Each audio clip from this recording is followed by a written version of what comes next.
a gestão de todo esse processo no Judiciário. Rogério, o papel do Ministério Público, você acha que deve ser preservado do jeito que está agora? Eu gostaria de ter um pouco mais de tempo para poder falar sobre a questão do poder investigativo do Ministério Público, sobre essa questão da PEC 37, para retirar o poder investigativo do Ministério Público, porque eu acho que talvez isso aí seria um tema, uma pauta bem interessante para a gente voltar aqui. Você pode falar mais rapidamente a tese geral? Não, o Ministério Público, todo país sério, sem exceção, o Ministério Público tem o poder investigativo. Não existe uma razão para o Ministério Público não investigar. E hoje, voltando aqui à nossa questão da criminalidade, eu quero até colocar um debate para as próprias pessoas que estão nos assistindo lá. Nós, aqui, cidadãos da nossa sociedade, nós sentimos segurança com as leis que nós temos aqui? Ou será que eu estou falando uma coisa que é tão distante do nosso espectador, do nosso cidadão? Ou será que eu estou falando uma coisa que eu sinto e que só eu estou sentindo isso? Porque eu acho que nós não temos condição de enfrentar a criminalidade que nós temos. Nós precisamos melhorar o aparato. O governante, seja ele em qualquer nível, de qualquer partido, que se preocupar com isso vai ter sucesso na política, porque a sociedade clama por um combate efetivo e eficaz. E isso passa necessariamente por melhorar as nossas leis, melhorar as nossas condições para a gente enfrentar essa criminalidade que está aí. Se a gente está querendo... Não, é claro. Como cidadão, como advogado criminal há quase 20 anos, eu quero justiça, como todo mundo quer. Eu quero efetividade na segurança. Eu não quero ser assaltado no farol daqui a pouco. Eu não quero propostas de aumento de pena, sendo que eu vou saber que vai acontecer o mesmo crime dali a pouco. O bandido não vai se intimidar, porque ele sabe que ele não vai ser preso. Quem conhece o mundo sabe. Tem bandidos que cometem 10, 15 crimes e não são sequer pegos. A estatística acabou de mostrar. É isso que precisa ser colocado. A população quer a verdade do que vai resolver a vida dela no dia a dia. Eu não tenho aqui nenhuma correlação partidária. Eu fiz uma crítica no Rio Grande do Sul, quando o governo do Rio Grande do Sul quis criar uma lei nacional de combate a incêndio, sendo que o crime que aconteceu lá é decorrência de falta de segurança pública. Aqui em São Paulo a mesma coisa. Redução de minoridade é factoide. A polícia não consegue combater o crime. A pessoa é queimada viva no seu consultório. O que é isso? É lei pequena? Essa pessoa que vai assumir o crime, quando queimou a outra, ele ficou preocupado se ia pegar 20 anos? Existe um caso em que o sujeito não é preso, ele acha que não vai ser preso e comete o crime. Mas existe o caso também daquele que vai preso várias vezes, é preso, investigado e tudo, é solto e continua cometendo crime. Isso acontece, é claro. Mas existem os casos também da pessoa que jamais é presa, ou quando é presa e vai para a cadeia e fica naquela escola do crime, porque as cadeias hoje são verdadeiras escolas do crime, por isso que o tema tem que ter muita seriedade. Concordo, seriedade. Aqui ninguém prima, senão pela seriedade. Agora precisa ter foco e diagnóstico correto. Senão, como diz a doença, se não for diagnosticada de maneira correta, você não acerta a cura. E a cura está numa precisão de uma polícia estruturada, de uma polícia que não se fale mais. Eu não aguento mais escutar essa história de integração entre polícia civil e polícia militar. Eles não se entendem. Todo mundo que milita na área criminal sabe. Não existe como integração. Duas origens completamente diferentes. Hoje nós vimos no jornal uma polícia militar no treinamento dando choque nos policiais.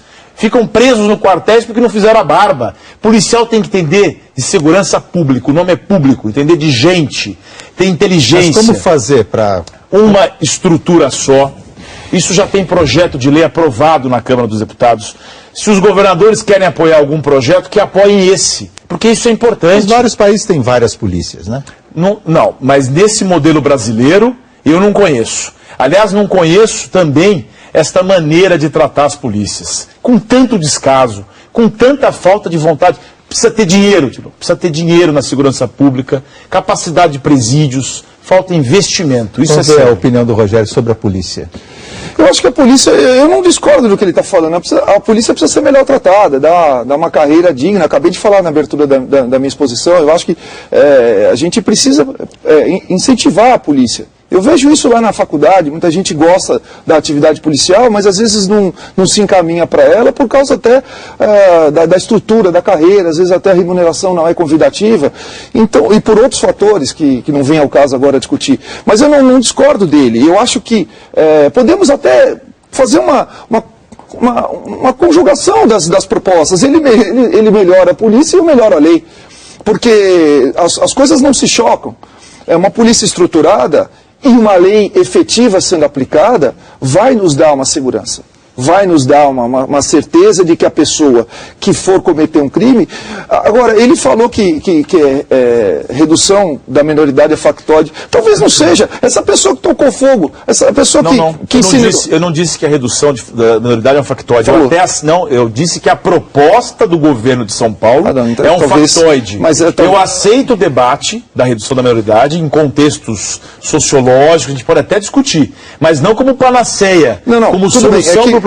Aí ela vira um factoide. Porque se você tem uma capacidade de gerenciamento que está na sua responsabilidade, polícia, segurança pública, é a responsabilidade do governo, e você propõe uma mudança legislativa que não vai atuar de maneira direta, aí você tem um problema sério. Não, mas então é isso que eu quero dizer. É que você disse, só um minutinho, por favor. Eu vou até mudar um pouquinho o debate, querendo ir um pouco para as causas da violência mais profundas. E a pobreza e a desigualdade social são sempre apontados como fatores que estimulam a violência e a criminalidade. Mas a redução dos índices de pobreza aqui no Brasil, que são claros, houve uma redução muito grande, não foi acompanhada com uma redução da criminalidade. Queria saber por que, então, esse fenômeno diminui pobreza, diminui desigualdade e a criminalidade continua no mesmo nível. Mas vocês vão responder isso aqui logo após o nosso intervalo. Nós voltamos já já.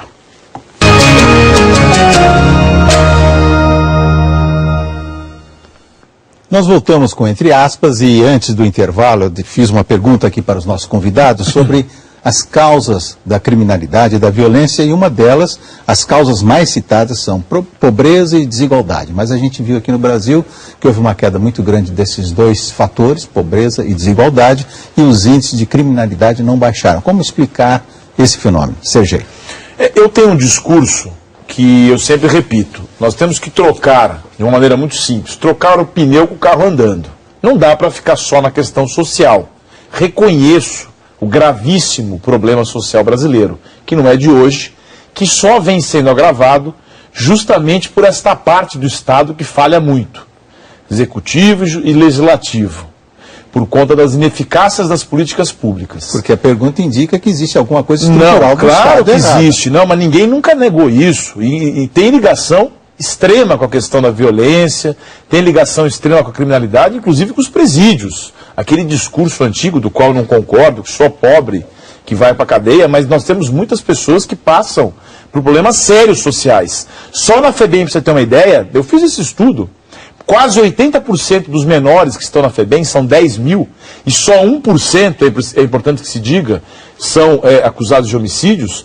Esses menores não têm pai nem mãe. Daí para você ver o problema social. Agora, eu não quero ficar só no problema social. Nós temos que transformar a justiça com efetividade. E essa efetividade passa por uma tomada de responsabilidade e foco na questão da estrutura dessa justiça. Rogério. Eu só vou terminar naquela minha colocação.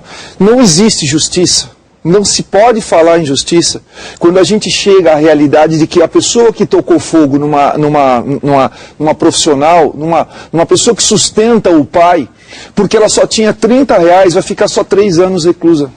Isso não é justiça. Enquanto isso acontecer no Brasil, nós não podemos falar em justiça.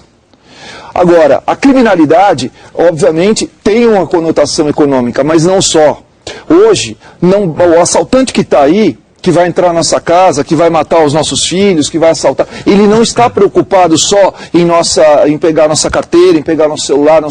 Eles estão praticando hoje maldades. Esse exemplo, é claro, o rapaz que me trouxe aqui disse que um amigo dele, após entregar todo o patrimônio dele ali, o relógio, tudo, ele foi surrado. Quer dizer, hoje nós temos uma criminalidade absolutamente desenfreada, cruel, e nós temos que que tratar isso com leis proporcionais à crueldade com a qual essas pessoas nos tratam. Eles cometem esses absurdos porque o Estado é fraco. O Estado é fraco, a lei crime, é fraca. A lei não é problema da lei, não é o tamanho da lei, é a certeza que ele tem na impunidade. Então você acha certo? A polícia é ineficaz. Você acha certo 3 anos a pessoa... O controle pessoa... da polícia é muito ineficaz também. O controle de todo isso, a culpa é do Estado. Não podemos colocar a culpa na lei. A culpa é do Estado. Você vai ter uma lei mais severa e vai continuar morrendo no farol.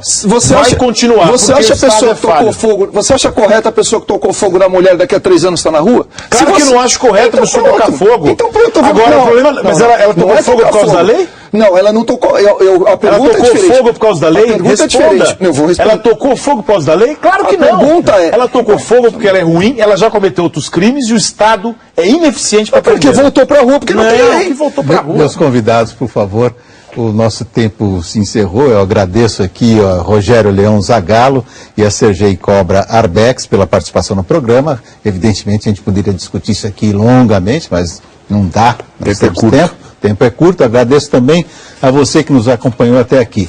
O Entre Aspas volta na quinta-feira. Até lá.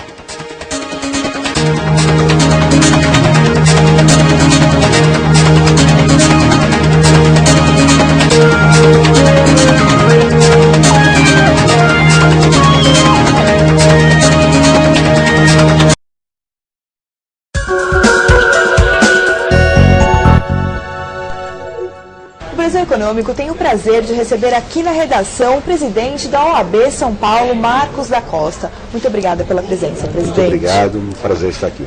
Gostaria que o senhor comentasse um assunto até um pouco polêmico. É o projeto de emenda à Constituição, a chamada PEC 37, que prevê a exclusividade das investigações criminais às polícias federal e civil, ou seja, em tese limita a atuação investigativa do Ministério Público. É isso mesmo? Como a OAB está se posicionando sobre essa PEC? Essa PEC ela está para ser votada no Congresso. Na verdade, a Constituição hoje já não dá poderes de investigação criminal para o Ministério Público.